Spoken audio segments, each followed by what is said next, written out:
ವಿಜ್ಞಾನಿಗಳಿಗೆ ಅಭಿನಂದನೆಗಳನ್ನು ಸಲ್ಲಿಸ್ತೇನೆ. ದೊಡ್ಡದಾಗಿರ್ತಕ್ಕಂಥ ಸಾಧನೆ. ಚಂದ್ರಯಾನ 3 ಇವತ್ತು ಯಶಸ್ವಿಯಾಗಿದೆ. ಇವತ್ತು ಹಿಂದೆ 2 ವಿಫಲ ಆಗಿತ್ತು. ಕೋವಿಡ್ನಂತ ಸಂಕಷ್ಟದ ಮಹಾಮಾರಿ ಬಂದಾಗಲೂ ಅದರ ಮಧ್ಯೆಯೂ ವಿಜ್ಞಾನಿಗಳು ಅವಿರತವಾಗಿರ್ತಕ್ಕಂಥ ಪರಿಶ್ರಮದಿಂದ ಇವತ್ತು ಸಾಧನೆಯನ್ನು ಮಾಡಿದ್ದಾರೆ. 2 ವಿಫಲ ಆದಾಗಲೂ ಆತ್ಮಸ್ಥೈರ್ಯದಿಂದ, ಒಂದು ವಿಫಲ ಆದಾಗ ಆತ್ಮಸ್ಥೈರ್ಯದಿಂದ ಮತ್ತೆ ಮುಂದುವರಿಸಿ ಇವತ್ತು ಉಡ್ಡಯನದಲ್ಲಿ ಯಶಸ್ವಿಯಾಗಿದೆ. ನನಗನ್ನಿಸ್ತದೆ ಭಾರತ ಇವತ್ತು ಜಗತ್ತಿನಲ್ಲಿ ಒಂದು ಹೊಸ ಅಧ್ಯಾಯ ಪ್ರಾರಂಭ ಆಗಿದೆ. ಈ ಅಧ್ಯಾಯಕ್ಕೆ ವಿಜ್ಞಾನಿಗಳ ಕೊಡುಗೆ ಅದ್ಭುತವಾಗಿರ್ತಕ್ಕಂಥದ್ದು.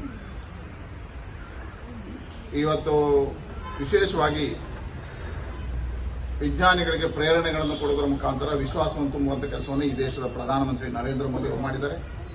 ಅವರಿಗೆ ಅಭಿನಂದನೆಗಳನ್ನು ಸಲ್ಲಿಸ್ತೇನೆ. ಇವತ್ತು ಆ ಪ್ರೇರಣೆ ಮುಖಾಂತರ ನಮ್ಮ ಯಶಸ್ಸು ಸಾಧ್ಯ ಆಗಿದೆ.